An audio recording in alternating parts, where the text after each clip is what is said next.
WAFF 48, your first alert station. You're watching WAFF 48 News Today. Good morning, welcome in. What do you know? Another toasty start as we sort of jumpstart the weekend. Yeah, but it's bearable though. So far, meteorologist Brandon Spinner is tracking the chance for storms, but nothing that should slow you down on this high school football game night. The State Department of Education investigating a former Madison County principal after getting reports of misconduct. You may remember how we told you that Darrell Long resigned from Hazel Green High School August 8th. That was just a week into the school year. WAFF requested Long's personnel file last week. It shows one complaint on August 8th. That's the day he stepped down. The exact allegation is not public, but we're told it's accusing him of possible illegal behavior. So we talked with the Department of Education's communications director. The department has not proposed any negative action against Long's certification or license at this time. And according to his attorney, Long says he's innocent and says he only stepped down because he was threatened with the possibility of criminal prosecution. In Jackson County, school officials and law enforcement are using new technology to keep a close eye on your children while they're at school in an effort to keep them safe. Workers spent much of the summer putting up 40 cameras at Skyline School, and as of now, they're fully functional and could be monitored through an app. The sheriff's office will be able to watch in real time what's going on at the school and then respond more quickly in the case of an emergency. We'll be able to see every room in the school live. So it's, I think it's going to be a great benefit, especially for us. Again, you know, we're short with SROs, and when you don't have an SRO there, you know, you're going to have a camera, a live camera. Yeah, huge advantage. Sheriff Phillips there says that they hope to add more cameras to other schools in the near future. And in Russellville, firefighters are getting the equipment they need to protect you and your family, as the city council just approved a $157,000 grant that will provide new air packs for the department. The mayor, David Dyer, says the equipment is vital but also expensive. But thanks to that grant, they'll be able to buy what they need. The Trash Pandas will make their new home in Madison at a brand new $45 million stadium. But what happens to Joe Davis Stadium that's just sitting there unused? Joe Davis in Huntsville is the old home of the Huntsville Stars, the Rocket City's former baseball team. It's been 3 years since there's been a game there. We dug deeper to find out what's going to happen to the stadium now. We do actually have a developer looking at some options for redeveloping that portion of the park. The city is redeveloping the entire park. So if you go down there today, you see a good bit of construction going on south of the stadium site.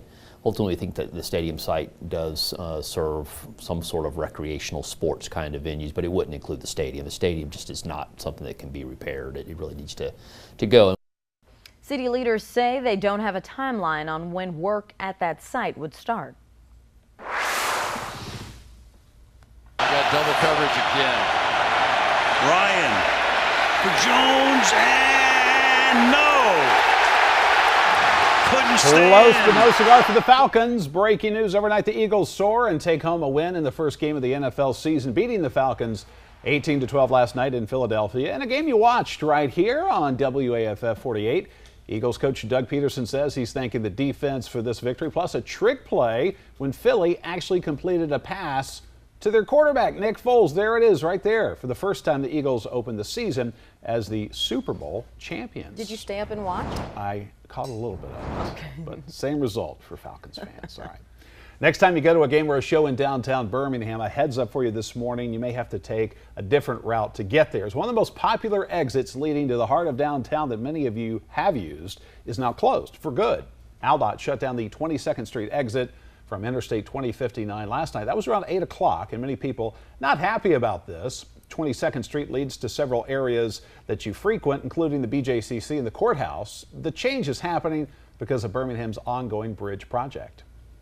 So it's just going to be a little bit inconvenient when I have to go essentially roundabout through the city just to get off into downtown and go to work.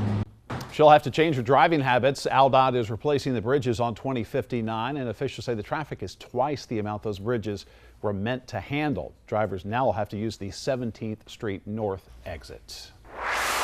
The teen caught on camera pushing her friend from a bridge in Washington. Well, she used to be her friend. Will have to answer for her actions today in court. You've likely seen this video where a group of girls were daring 16-year-old Jordan Helgerson to jump from the outside ledge of the bridge. That's when 18-year-old Taylor Smith stepped up and then shoved her. Jordan plunged 60 feet into the water below and belly flopped.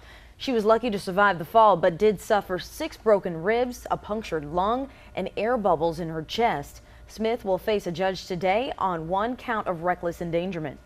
Now covering your community in Decatur, in just 2 weeks, crews could start to tear down the Riverwalk Marina's A dock. You may remember how it was badly damaged during the April 3rd storms that caused widespread damage in Decatur. After the demolition, crews will start building a new dock. We're told the entire project will cost around $800,000, and officials say it could be January or even February of next year before that dock is finished. Meanwhile, another business impacted by the storm should open by the end of this month. Downtown Dogs is relocating to the Gateway Shopping Center on 6th Avenue. In the meantime, owners have been working out of the kitchen at Let's Do Lunch so they can continue providing hot dogs for Austin and Decatur High School's football games. Well, that's good to know. Yep. You need hot dogs and hamburgers for high school football. Well, Decatur High School students also settling into their new building. They have a new school building, right? But it's not completely finished. The Decatur Daily tells us a 500-seat theater-style auditorium still needs chairs. That always helps, right? There was a delay because the company that was supposed to provide the seating went out of business in July. School officials tell us they found a different contractor, which is supposed to ship those seats October the 17th. After the seats are put in, the state will carry out its final inspection. Keeping track of your children's apps, why authorities have a new warning about the dangers on social media. Plus, the Academy is scrapping a new film category just announced last month. We'll tell you why they made this decision. And I also heard they're changing the name from the Oscars to the Trents. Skies across the valley continuing to stay clear, but we do have some storms to talk about. We'll have a look at those and your weekend forecast. That's just after the break.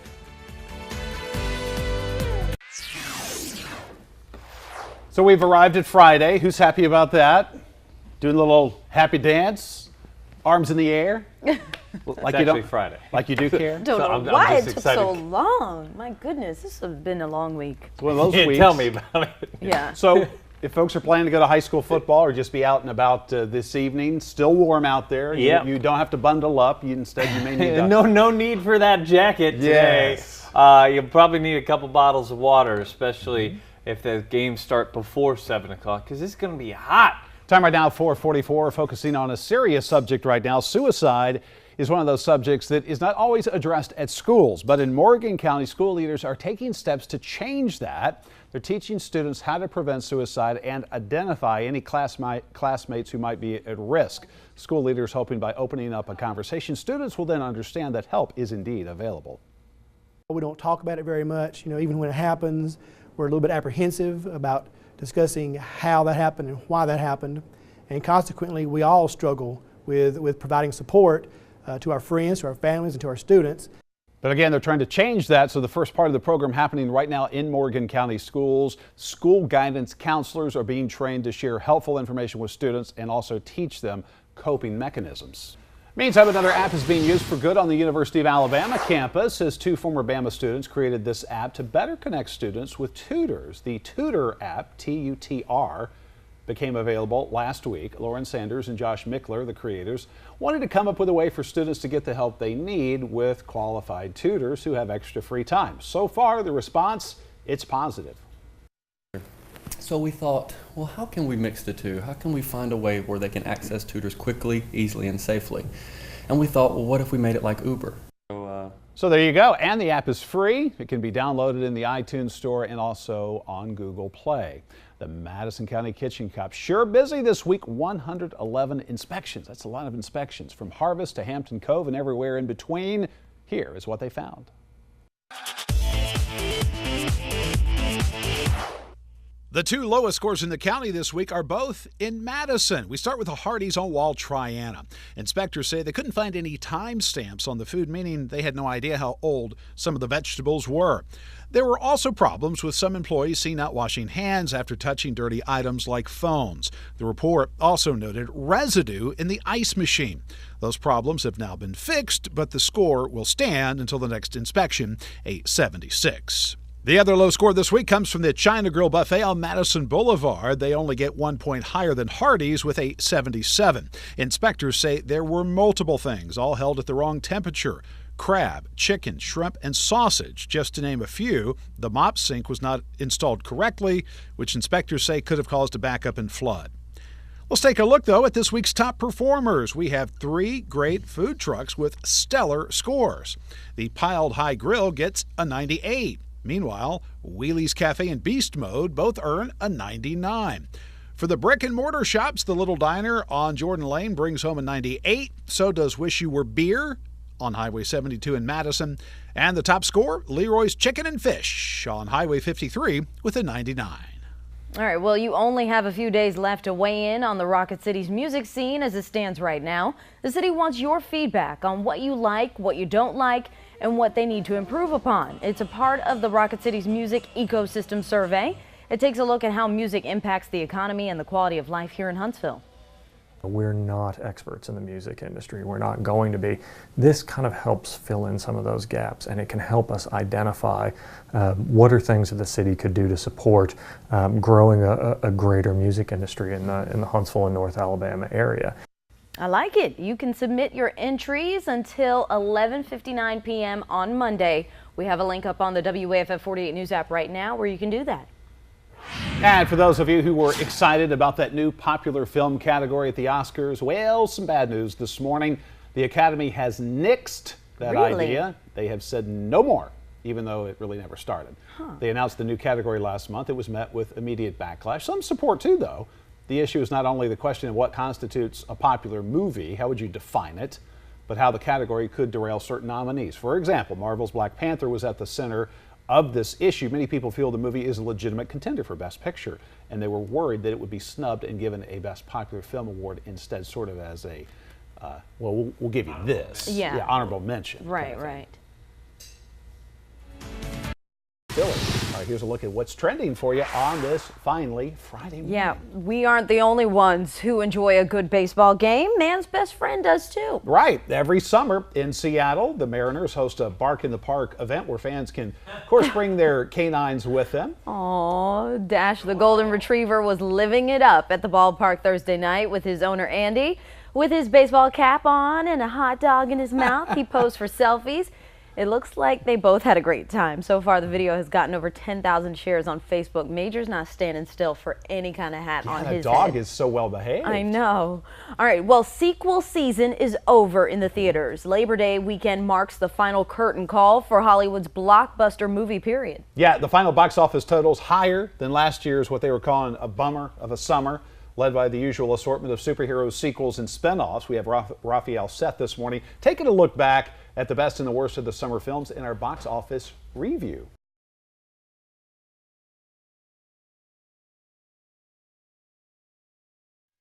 WAFF 48, your first alert station. You're watching WAFF 48 News Today. And we continue to track Hurricane Florence this morning, minutes away from making landfall just east of Wilmington, North Carolina. You're looking at live pictures out of Wilmington, where, as you can see, a very difficult morning for people who are still there, and for reporters, the strong wind gusts, the heavy rain, absolutely slamming that area. The floodwaters have already washed over many roadways in that part of North Carolina, starting to rise in communities all along the East Coast. So far, more than 160,000 people have lost power in North Carolina, but that is just the beginning. Unfortunately for them, the number is expected to grow. Right now, some breaking news out of northern Madison County, where a woman is rushed to the hospital after an early morning fire right here near Walker Lane and Charlie Patterson Road. WAFF 48 Sheila O'Connor, the first reporter on the scene for us, and she brings us an update right now. Sheila. And we've got a fantastic forecast on the way for the weekend, and the most famous dog in North Alabama is here. It's Toffee. Hey, go get that cup of coffee. We'll be right back. Right. The famous puppy who made national headlines is here with us in our studio. Of course, you may remember this is an incredible story, Margot. Toffee, trapped underground for nearly a day and a half. A rescue received attention not only here in the valley, but around the world. People rooting for this wonderful dog. So it's time for her to move on with her life now that she's become a big star In fact, she has a big party to get things rolling tonight, right? Julie Webb from A New Leash on Life is here with us, as well as Megan as well. And they're here to talk about Toffee and her sister, who's here as well. Yes, this is Vanilla. We call her Nilla for short. She is looking for a forever home. She's the last of the Toffee tribe. And she is partially blind, but she can hear, so they're the opposite. Okay, so Toffee is deaf and Nilla is blind. Correct. Okay. Correct. So she is looking for her forever home, and we're really hoping that this weekend is the weekend that she finds it. Talk about, because, you know, when it comes to a special needs dog, hi Toffee, Well, good morning. good morning to you.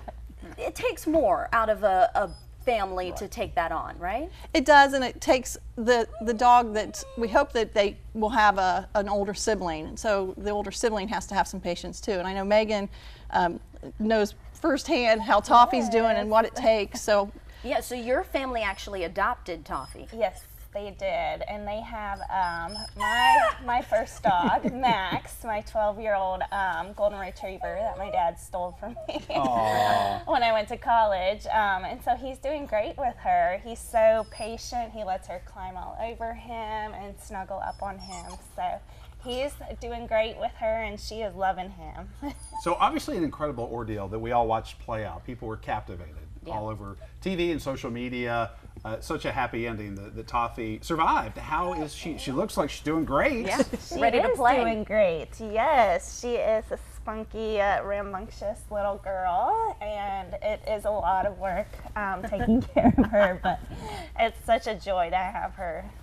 All right. We should also, Margot, talk about the party tonight, the big party. There's a party going down tonight at Mad Malt's Brewery from 5 to 9, and it's really to thank the community for all the support. People came running, Julie. Yes, they did. To be honest, people came from all over to try to help the situation when Toffee fell in the rescue. yes, they did, and we have to really thank WAFF because you guys and Lauren Scharf was out there first Right, for a and long started time. the live streaming, and that really brought a lot of attention. Even Kat Campbell, bless her heart, She wanted to get down in the she hole. was willing to go down in the She's hole. small enough. She is. So, but yes, tonight the party from 5 to 9 at Mad Malt's. A portion of the sale of the beer, the Toffee beer, will go to A New Leash on Life. So that's great. We're going to have Toffee cupcakes.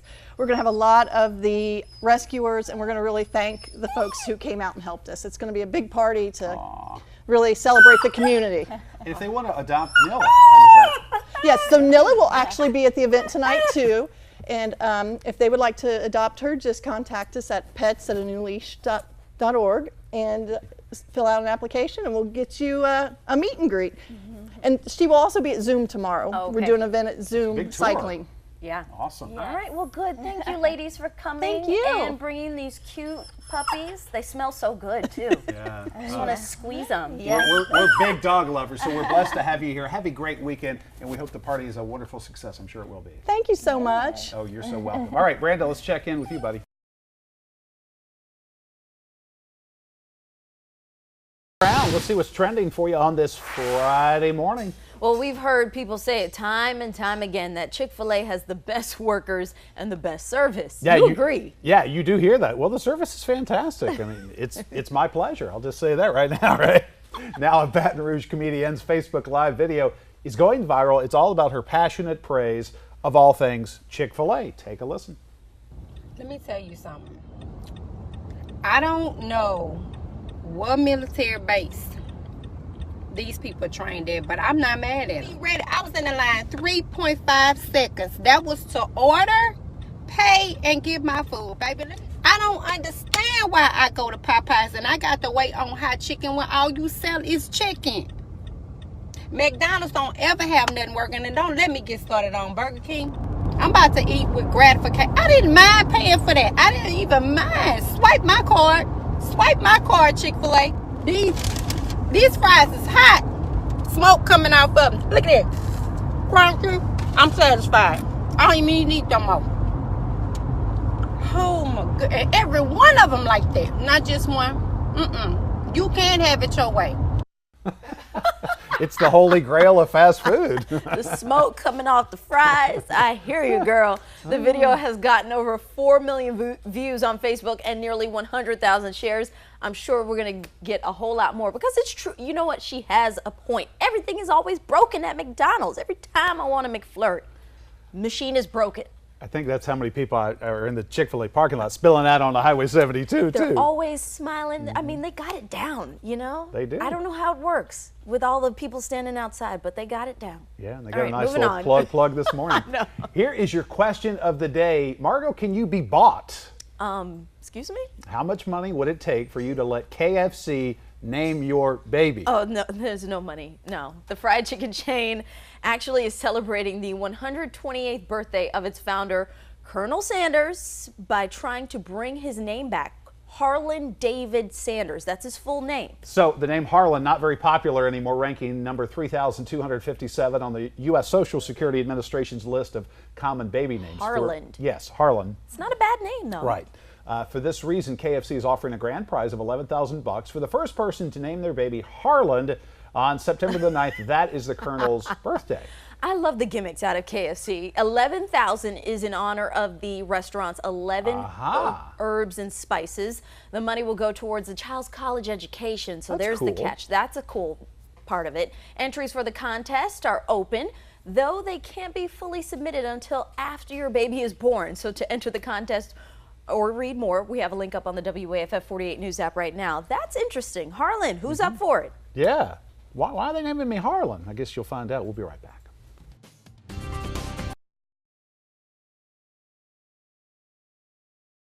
How much do you think you know about the Emmys?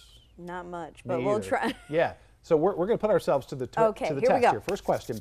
With 78 so far, who is the most Emmy-nominated person of all time? You have Julia Louis-Dreyfus, Lorne Michaels, Mary Tyler Moore, and Michael J. Fox. I am going to say Lorne Michaels. Yes. He's the creator of SNL. Yes. So let's go ahead and see I'd the go answer. With We got one right. High five. Good job. All right, next up. All right. What TV show has won the most Emmy Awards to date? A, Saturday Night Live. B, Game of Thrones. C, Frasier. D, Modern Family. I will go with SNL. Yeah, I think I'm going to go with that as well. It's been around for a long time, so let's see it. Yes. All right, good. Hey, we didn't even cheat. We're 2 for 2. All right. In what year? Usually we do. In what year and on what network did the Emmy Awards begin to broadcast coast to coast? Oh, come on. This was when I was a young reporter, cub reporter. In the 50s. Most of these are in the 50s. 1949, Fox did not exist, so it's not C. Okay. I'm going to go out on a limb and say A, 1955, and I'm just going to be kind of loyal to NBC. Okay, well, I'll just be different and just go for D, 1955 on CBS. So, what is it? A keeps coming up. All right. There's a trend here. Good job. Well, lastly, who is the only First Lady to win an Emmy Award? How about this? A, Jacqueline Kennedy. B, Eleanor Roosevelt. C, Mammy Eisenhower. And D, Lady Bird Johnson. I'm going to go with Jackie Kennedy. I was thinking that too. How about it, you guys? Show it to us. What's the answer? There you go. How about that? So she was actually recognized for her historic tour of the White House. You remember when she took folks through all the beautiful trees that are in the White House? She'd ever won an Emmy, though. Yes, how about it? Very interesting. So we get to learn a little bit as we get ready for the Emmys, and we hope to pass more knowledge along your way coming up in the next hour as well, right? That's right. We'll be right here.